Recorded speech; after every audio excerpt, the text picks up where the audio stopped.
بسم الله الرحمن الرحيم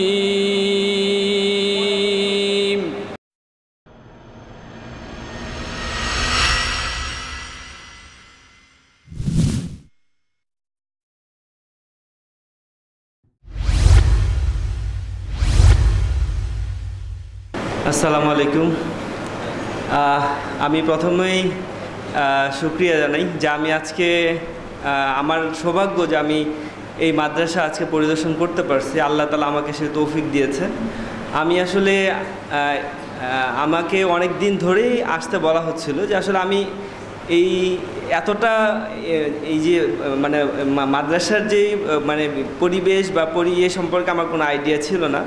তো আসলে আজকে এসে এতটুকু মনে করছি যে আমি না, আমার বন্ধু বান্ধব বা যারা আছে আমার পরিচিত, আমি তাদেরকেও অ্যাটলিস্ট একবার হলেও বলবো যে মাদ্রাসায় এসে দেখে যাওয়ার জন্য, যে আসলেই মাদ্রাসার পরিবেশও এত সুন্দর হয় বা মাদ্রাসাও যে এত সুন্দর একটা পরিবেশ নিয়ে চলতে পারে। আমি আসছি সকাল 6টায় রওনা দিছি ঢাকা থেকে, আমি এসে পৌঁছাইছি 11টায়। এরপর থেকে আমি পুরো মাদ্রাসাটা ঘুরে দেখলাম যে আসলেই আমার নিজের কাছে একটা অন্যরকম মানে ভালো লাগা। তো আমি এখানে এসেছি, আমাদের এখানের মাদ্রাসার শিক্ষক আতাউর রহমান, উনি এখানকার কম্পিউটার পার্টটা মনে হয় দেখে। তো আসলে আসার উদ্দেশ্যটা হচ্ছে যে মাদ্রাসা বিষয়টা আসলে আমাদের কাছে একটু অন্যরকম, যে যারা অ্যারাবিক লাইনে পড়ছে বা মাদ্রাসা লাইনে যারা পড়ছে তারা হয়তো বা আমাদের মতো না বা একটু অন্যরকম, কিন্তু আমার এই ধারণাটা পরিবর্তন করছে এই মাদ্রাসারই শিক্ষক আতাউর রহমান। উনি, আমার বিজনেস হচ্ছে মূলত কম্পিউটার প্রশিক্ষণ আমার ঢাকা শহরে।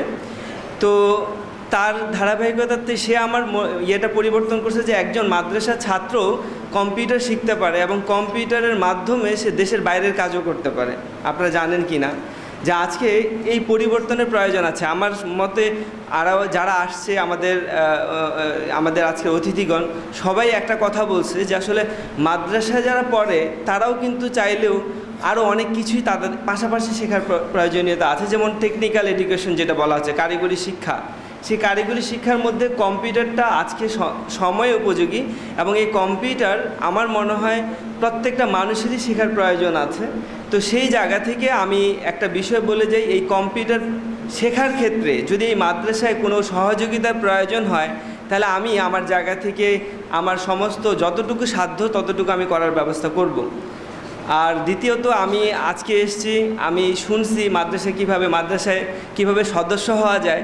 আমি চাবো যে আমাকেও যাতে সদস্য করা হয় এবং আমি যাতে আমার যতটুকু সম্ভব আমি যাতে মাদ্রাসায় আমার সম্ভব অনুযায়ী আমি যাতে এখানে আমারও কন্ট্রিবিউশনটা দিতে পারি, তাতে করে যদি মানে আসলে আমার নিজের আত্মারই শান্তি হবে। তো আমি মানে আর বেশি বলবো না, এতটুকুই বলবো যে আসলে সবারই সম্পৃক্ততা প্রয়োজন। আমাদের মতন মানুষগুলোকে আরও বেশি এখানে আনার প্রয়োজন এবং আমাদের সম্পৃক্ততা আরও বেশি থাকলে আশা করি যে এই মাদ্রাসা আজকে যতটুকু মাশাআল্লাহ আরও অনেক বড় থেকে বড় অবস্থায় যাবে। তো এই বলে আমি আমার বক্তব্য শেষ করছি। আসসালামু আলাইকুম।